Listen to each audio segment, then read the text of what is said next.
Hello friends, AmyR here with Prairie Paper and Ink with more Halloween cards that glow in the dark, of course. So to start off with, I'm using the Simon Says Stamp spiderweb background that has made appearances in many of my Halloween cards. So I have some green cardstock and I'm using my anti-static powder tool on the cardstock. And then I'm inking up the stamp with white pigment ink. This is Ink on 3's Shark Tooth White pigment ink. This just gives a very subtle extra little bit of white because this embossing powder isn't white. It's the glow in the dark embossing powder, but it's basically glow in the dark pigment, and I assume like clear embossing powder, mixed together. I've used glow in the dark embossing powder in many videos. We'll also note that because of the way this embossing powder works, it isn't perfect on line images like this. Like, you will not get perfect coverage. Again, perfection's overrated, but I do find that this embossed powder generally works best like covering more solid images, which I'll actually do a little later on, but it works on this.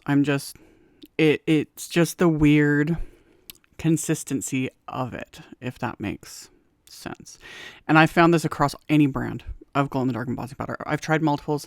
They all work amazing. But yeah, it's got that little bit of like glow in the dark pigment, and then I assume it's mixed with clear embossing powder. So anywho, I coated those with the embossing powder, melted it with my heat tool, and then I'm going to do some very simple ink blending.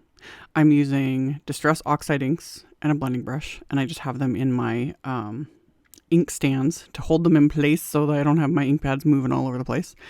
And I started with Twisted Citron, did that kind of in the center, and then I'm just going to keep deepening this. So then I go to Mowed Lawn, which is, another favorite green of mine. I like all the greens. I like all the colors anyway. Going around adding this, I'm not working on a perfectly smooth blend or a smooth application because again, one, it's Halloween cards. It's not necessary. And two, by the time I, add everything out of the splatter, it's irrelevant. Like, it looks a little splotchy here and there, but meh. So then I add Rustic Wilderness, which just deepens it even more. And then once I get from that, I'm going to go to a different brush and add Black Soot, which also, because these are all Oxide inks, you get a different look. Like if you did Distress inks, like dye-based inks, the colors show up differently, if that makes sense. You'll get different looks. They all work. It's all fine. But yeah. So I went in with the Black Soot. Once this is all done, you take a cloth, wipe over the entire background. This removes any of the ink that's sitting on top of the embossed image. That especially happens with oxides because of the pigments. So you just wipe it off. It's subtle, but it makes a huge difference for the whatever you've stamped, heat embossed, etc. To show up better. And then of course I'm going to add splatter, as is tradition.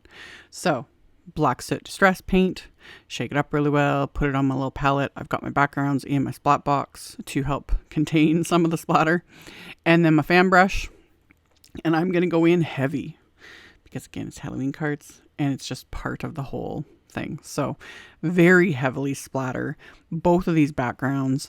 When I'm done, wash my brush and my little palette with just soap and water. Distress paint does dry permanent, so you always want to wash your brush out especially. So everything is dry. Off camera, I had die cut. These are the CZ Design Boo word and outline sentiments. So I die cut from the same green cardstock. I'd stacked them together. And then I created little handles with just scraps of black cardstock and Simon's Dot Runner. The handles just allow me to completely cover these die cuts with ink and then the embossing powder, and then gives me something to hold while I melt everything. So I'm using that same white pigment ink. You could use clear, like clear embossing, that'd be fine too, but I actually liked how the white pigment ink, it's going to lighten the green of the cardstock, and it just gives it a different tint. That's it. So after I covered them with the pigment ink, I poured on the embossing powder, and this is where the glow in the dark embossing powder, like I mentioned, works the best, is like solid things like this. I find one coat works great. If you want to do more than one coat with like in this sort of method, For your second coat of ink, you would need to use clear embossing ink. You don't want to add white on top of that because you'd be covering the first layer of glow-in-the-dark embossing powder. You know what I mean?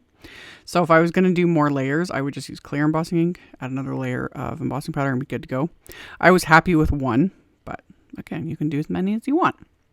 So once those were done and melted, I pulled off my little scrap cardstock handles, and then I adhered these to the outline, which I had die cut with black cardstock. So I just coated the back with craft tacky glue, pressed that onto the die cut, did that with the second one, and then I've got my glow in the dark boo sentiments. So then I trimmed down some vellum into a strip. I've shown this different ways on my channel. I've die cut first, then run through my Xyron, whatever works for you. This is another way to do it. So I've run the strip through my little Xyron, so that puts adhesive all across the back of this. And then I'm going to die cut this with the little ghosts from the GHOULS and Tree wafer die set. So I'm going to tape those into place, and I'm going to just keep die cutting this over and over again till I have a whole bunch of little ghosts that are made from vellum and have adhesive on the back of them. So basically stickers, and I'll get back to those in a second. But before I get to that, I want to do the insides of my cards, which is Simon's Smoke cardstock, and these are cut to be top folding A2 size cards, so 4 1/4 by 5 1/2. And I put some masking tape over where the score line is on the inside of the card so that the stamp doesn't go past that score line. And then I inked up that spiderweb background stamp with the Twisted Citron Distress Oxide ink. It's very hard to see in the video. It's subtle, the green on the gray, but I love it. Normally I would do, white or black or whatever, but the green is fun. And it's not too busy, so it's easy to write over. So I stamped the insides of the cards with that spiderweb background and the Twisted Citron.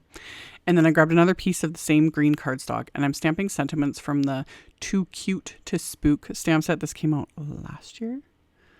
Yeah, last year. So I stamped sentiments on the green cardstock, and then I took this Happy Spooktober set. Love. This one was designed by Christina Warner, like this whole stamp set. This is her handwriting that is, fabulous, and that Simon has a bunch of like stamps and dies and everything. So I stamped those on the inside, and then I thought I would show this. I showed this in a recent video where I did the Studio Cottia Botanical High set, but if you haven't seen that, I showed this little heart-shaped microfiber chamois that Studio Cottia released. I love it for cleaning my stamps. Love it. I just give it a spray with my Ultra Clean stamp cleaner, and I usually add a spray of water as well, just because. Cleans my stamps like nothing. Especially, and I didn't show on video, but the background stamp, because there was so much, pigment ink and oxide ink and clear embossing ink on that stamp, this thing gets into all those little grooves. Awesome.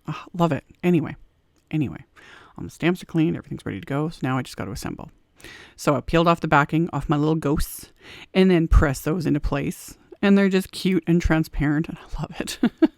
And then the tree is from that GHOULS and Tree die set. So I die cut the tree from black cardstock and then adhered that into place as well.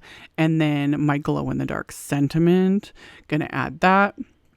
The little stamped sentiment strip, I took the remaining piece that was left over from trimming it and actually adhered that behind it. It gives it just a tiny bit of dimension, just cause. And then adhered that as well to my card. And I did the same thing to the second card front. And then I had die cut one little extra ghost from the vellum with the Xyron backing on it and adhered that to the inside of the card just as a little extra. And then I'm going to adhere my panels to my card front. I didn't trim these down, so they are full A2 size, so they completely cover the card. And then, of course, I'm going to add bling.